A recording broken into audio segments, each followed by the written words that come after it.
అందరికీ నమస్కారం. మనముండే ఇల్లు అది కేవలం ఇటుకలు, సిమెంట్తో కట్టిన ఒక కట్టడం మాత్రమే కాదు కదా. అది మన జీవితంలో శక్తి ప్రవహించే ఒక కేంద్రం. మరి ఆ శక్తిని మనకు అనుకూలంగా ఎలా మార్చుకోవాలి? ఈ ప్రశ్నకు సమాధానమే మన ప్రాచీన వాస్తుశాస్త్రం. ఈరోజు మనం ఈ అద్భుతమైన విజ్ఞానం గురించి కొంచెం లోతుగా తెలుసుకుందాం. ఇల్లు కట్టేటప్పుడు గానీ లేదా స్థలం కొనేటప్పుడు గానీ మన పెద్దవాళ్ళొక మాట ఖచ్చితంగా చెప్తారు, గుర్తుందా? ఒరే, ఉత్తరం వైపు, తూర్పు వైపు ఎక్కువ ఖాళీ స్థలం వదులు అని. ఇది మనం చాలాసార్లు వినే ఉంటాం. కాని ఎప్పుడైనా ఆలోచించామా, అసలు ఎందుకలా? ఈ సింపుల్ సలహా వెనుక ఉన్న అసలు రహస్యమేంటి? ఇది ఏమైనా తరతరాలుగా వస్తున్న ఒక మూఢనమ్మకమా, లేకపోతే దీని వెనుక ఏదైనా పక్కా సైన్స్, ఏదైనా లాజిక్ ఉందా?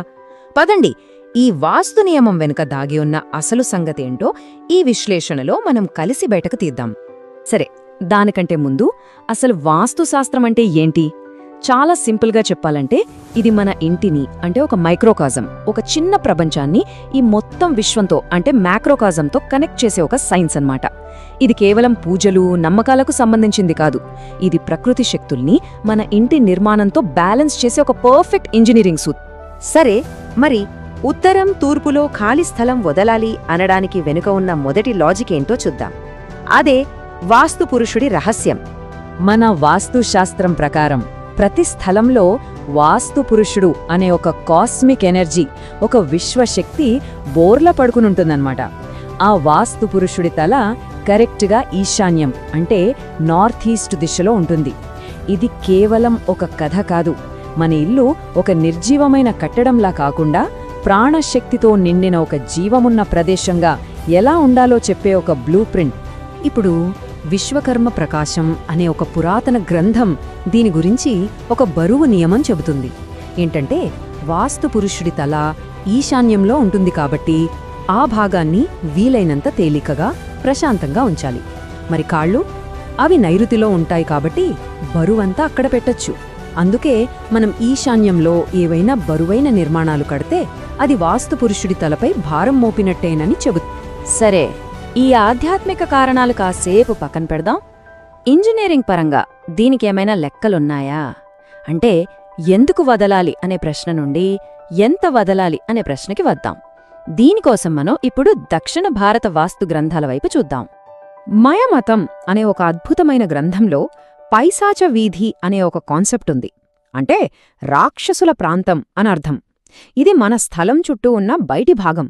అక్కడ ఎలాంటి నిర్మాణం చేయకూడదని ఈ గ్రంథం చెబుతోంది. ఇది వింటుంటే అచ్చం ఇప్పుడు మన మున్సిపాలిటీ వాళ్ళు చెప్పే సెట్ బ్యాక్ రూల్ లాంటిదే అనిపిస్తోంది కదా.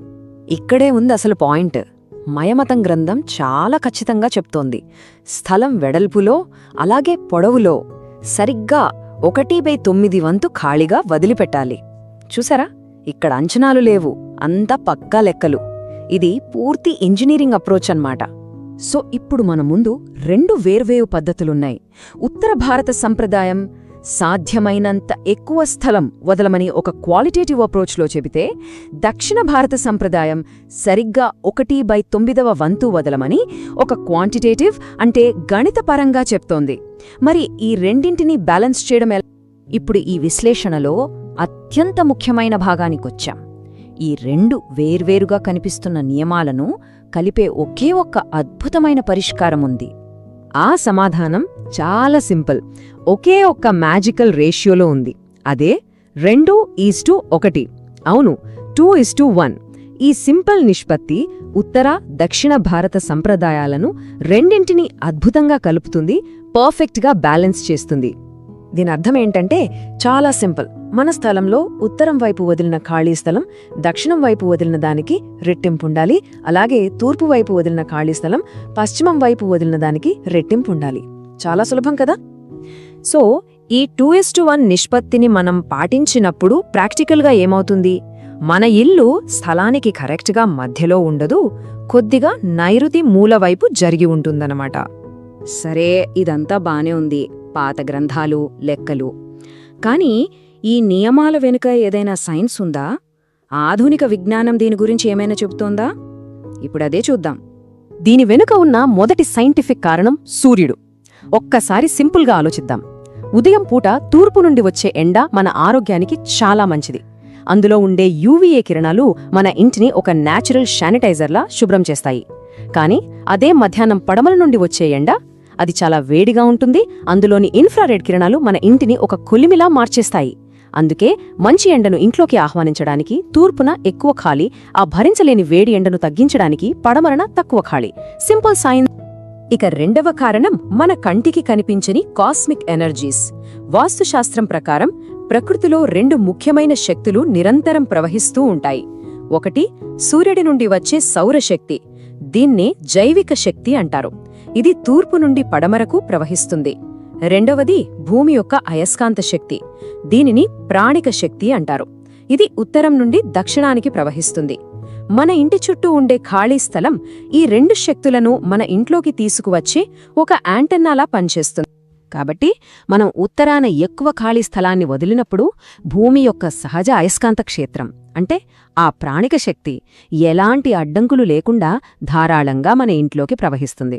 అందుకే మన పూర్వీకులు ఉత్తరాన్ని సంపదకు, శ్రేయస్సుకు సంబంధించిన కుబేర స్థానంగా పరిగణించారు. దాని వెనుకున్న లాజిక్ ఇదే. సరే, ఇప్పటిదాకా మనం చాలా విషయాలు తెలుసుకున్నాం కదా.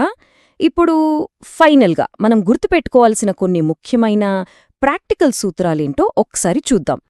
గుర్తుంచుకోవాల్సినవి కేవలం 3 కీలక సూత్రాలు.